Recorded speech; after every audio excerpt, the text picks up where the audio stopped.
Do you think you can toilet train a chicken? I struggle to think that you can toilet train a chicken. A great way to collect those droppings and make an easy cleanup is making a shelf. It's basically just a shelf underneath the roost that you can... It's like a cat litter box for chickens. That's so true. The grossest part of a chicken coop is always directly underneath the roosts because they spend so much time pooping while they're sleeping at night.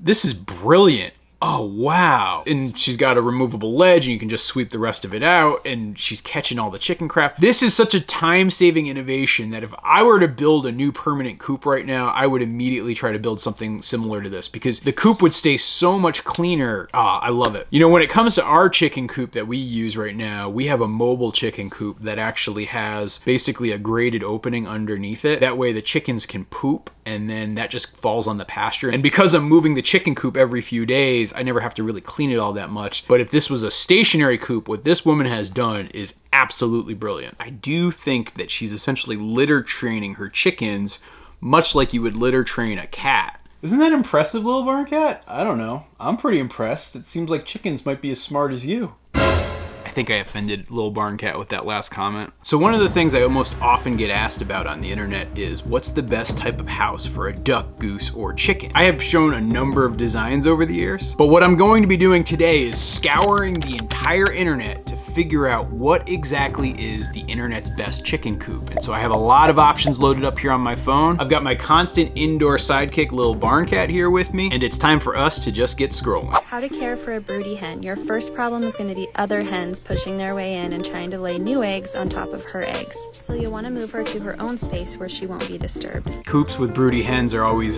something you gotta be thinking about. Now that's a great feature for a permanent chicken coop. That way when you see her go broody, you can easily set her up and have her have a safe space to raise her chicks. That's such a good idea. Kudos to Kinsey from scratch here. Wow, that's brilliant. Now predators can oftentimes be one of the biggest risks that you're gonna have for your chickens. And so making sure you're predator proofing your coop is an important thing to do. And yeah, using hardware cloth instead of chicken wire is always important. Chicken wire will rip and break really easily. The hardware cloth is much harder to get through. The only caution I would have for this is a critter like a weasel, like a least weasel, like a small little weasel could get in here. And so, you know, I would just want to be careful. Typically when I have exposed areas like that, I'm doing hardware cloth pretty much all the way around unless, you know, we have our livestock guardian dogs who are keeping those types of things away. Then the other thing is, yeah, you can have a fox or coyote dig under, and so by putting in those spikes, that's a good addition right there. So that's a good design feature. A few inches later.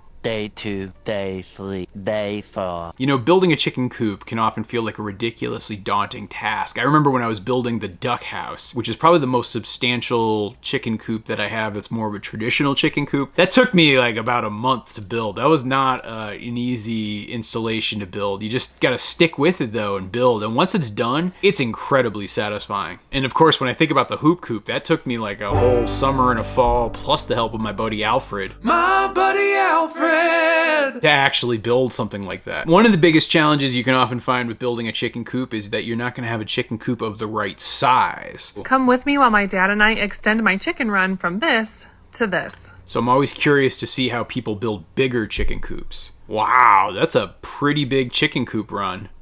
After it was all built, I had to put the hardware cloth on, and this is the only thing that I spent money on because my dad saves everything. Yeah, hardware cloth is not cheap, so she definitely spent some money on this coop. All right, so the kind of hardware cloth I see her using here, you can probably get about a 100-foot roll of that for $200. I'm gonna guess on her measurements here, 24 feet by 16 feet, if I had to guess. I don't know, this could be wrong. So 24 feet by 16 feet by, I don't know, it looks about 8 feet high. I really try to avoid doing math in public here. So 24 by 16 by 8. So based on my math, I think she's probably spending about $1,200 in hardware cloth to cover that entire coop. And if you were wondering why like that guy in the earlier video was using the bigger hold stuff, that stuff is much cheaper because that's essentially just fencing. The problem is you're gonna be spending a way more money to really make it truly predator proof. These are the trade-offs you have to consider when building a great chicken coop. All right, let's see what this guy is gonna build here. This guy definitely knows what he's doing from a construction standpoint. When you see people doing marking dig areas and how square everything is and perfectly level. Yeah, this guy really knows what he's doing. This is chicken coop craftsmanship right here. I am impressed. Putting in windows? Holy smokes. Look at that. This is styling. This is bougie. This is like when gentrification hits the farmyard. That's what's going on here. Whoa. This might be a candidate for best chicken coop, which is an award I will be giving at the end of this video, just for the record, so stick around. Mwah, chef's kiss. That is beautiful. So that might not be the most functional. It's pretty functional, but that most definitely is the internet's most beautiful chicken coop that I've seen so far today. Now, of course, we probably need to keep scrolling. She's got her feed room. She's got the nesting boxes low to the ground. She's got some nice looking silkies there. Pretty vintage window. This is a good sized coop too. Cupola. Kinsey from scratch knows what she's doing. The one thing with fixed coops like the one you see here that they're building is you got to recognize you're going to have to clean these coops out regularly, like every 2 weeks at least, if not even more frequently if you want to stay on top of it. It's nice though because it's contained, they've got space underneath it. I always like to build raised structures like you see our duck house is raised up for 2 reasons. One, it really is easier to predator proof, so nobody can dig into it because you essentially have a box raised up above the ground. But then 2, your birds can go underneath it, whether it be for shade or like they have as a run. I think that's a really good design. You will note though that they're using chicken wire though, and so that is not predator proof. And so during the day, I wouldn't get too worried. Typically when I build runs around here, I use chicken wire as well, but that's because we, number 1, have livestock guardian dogs, but then also number 2, I don't let them stay outside at night. Your weasels are gonna be much more likely to attack at night. Your raccoons who can rip right through it, your coyotes who can rip right through it. And so if they have a safe coop, you can use that chicken wire for a run. Just know that still daytime predators can get at them if they're out there during the day,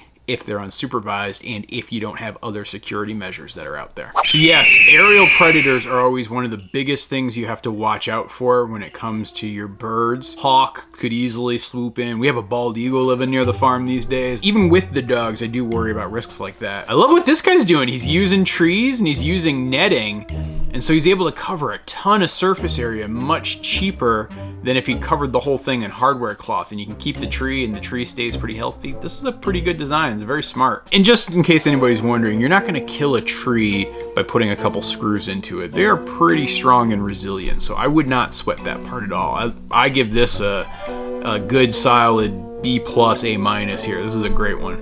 This is a nice design because what happens is your chickens don't actually get into the feed. They just will go into the pipe. And so it's pretty simple, pretty easy to make.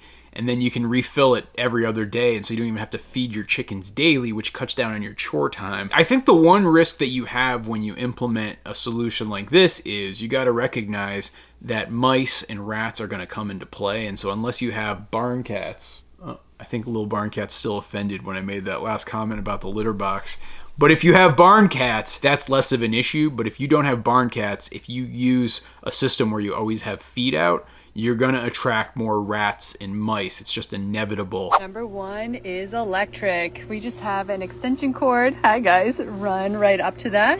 So then I plug in my heated dog bowls right there. They're not set out quite yet, but that's how I keep water from freezing in brutal Minnesota. This is a nice design. Yeah, so when you have electricity, you can use heated waterers, which, you know, in the winter, I'm always breaking ice and having to give the animals fresh water. And so one of the biggest things I spend my time on is giving them water like that. Because I have ducks and geese, I don't feel like heated dishes make enough sense because I'd still be having to do it because they get the water so filthy.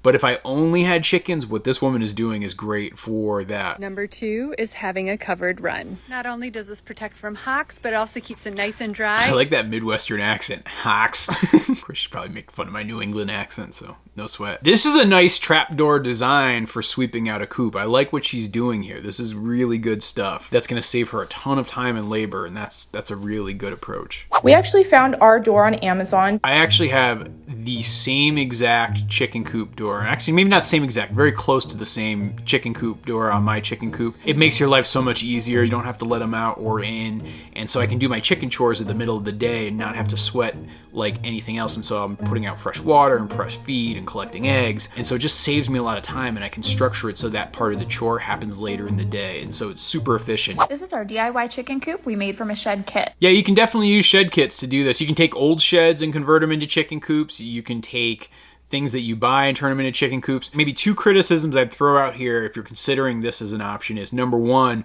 they are kind of a pain in the neck to clean out. The other is animals can easily dig underneath, and so protecting with some hardware cloth, particularly if you don't have any other security measures in place, would be a step I'd strongly encourage you take. So check out this new chicken coop that my weird chickens are living in. Hey, I know this guy. What can I say? I'm on all the platforms. Yeah, I've been very happy with the new weird chicken house. This one is super easy to move, super easy to clean. I actually just ordered the wheel kit and the automatic door kit that they have for this, and so that'll be a future video you see me do. But I love the weird chicken coop. I'm so happy with it. The only downside I would say is that it's small. So it's perfect for my weird chickens, and I don't have a lot of them, and they're relatively small. But for my larger flock of chickens, it's too tiny, but I love the design features of it. It's really easy to use and move. It's a little bit pricey, and so just fair warning there. I've been very, very happy with it. It's super easy to manage, super easy to clean, and so it's been great from that standpoint. So this is an 18 by 30 utility carport.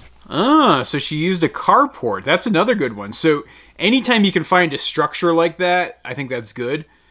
Challenge is, though, like I did with the math on the hardware cloth, that is not cheap. The cost of the carport plus the cost of the hardware cloth, that is pretty pricey. So this is a great design. This is like really nice. It's super, super functional, but it would be expensive to build this.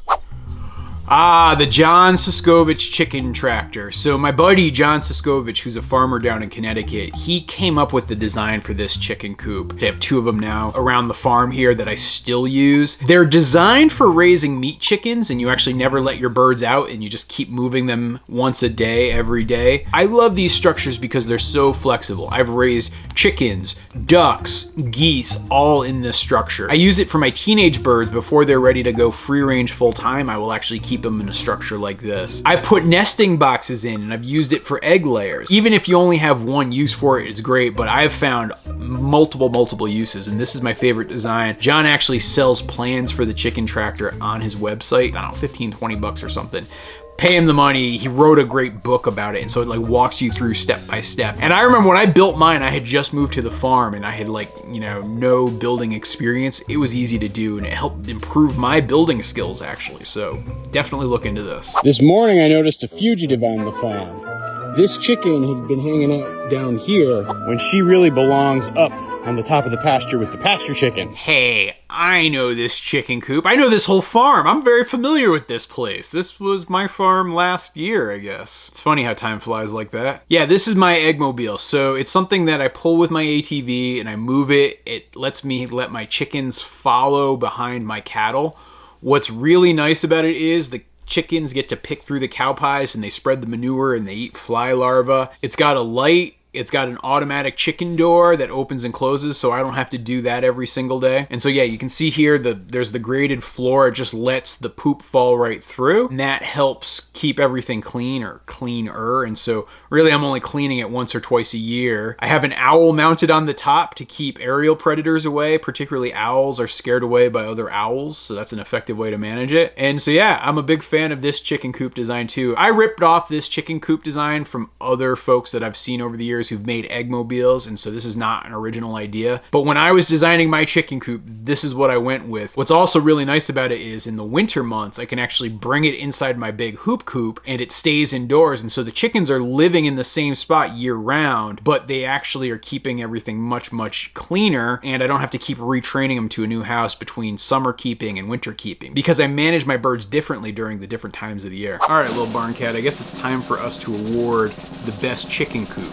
And And the reality is there's not just one chicken coop for all situations. And so let me give you my recommendations for the best depending on your situation. So number one, if you have a small flock and just a couple of chickens, I strongly recommend the similar chicken coop to the one that I keep my weird chickens in. If you have a larger flock and you want to keep them mobile, I think you can't go wrong with an Eggmobile design like the ones that I keep my chickens in. This doesn't mean to say that I think that my builds are any better than anybody else's. I just think that after doing all the research, that's why I landed on these designs. So please keep that in mind. If you're looking for something flexible that gives you a lot of different options and you want to keep moving your animals on fresh pasture, I strongly suggest the Siskovich chicken model tractor. But if you want something beautiful that's a work of art that won't be an eyesore in your backyard, but is also very functional and easy to manage, I think you can't go wrong with the Coop de Villa. I think that design is just beautiful. And so congratulations, Mr. Coop de Villa. You are the winner of the internet's best chicken coop. So I hope you guys have enjoyed this video. And if you want to see how I built my mobile chicken coop, I will leave this video up here. Or if you want to learn more about the weird chicken coop,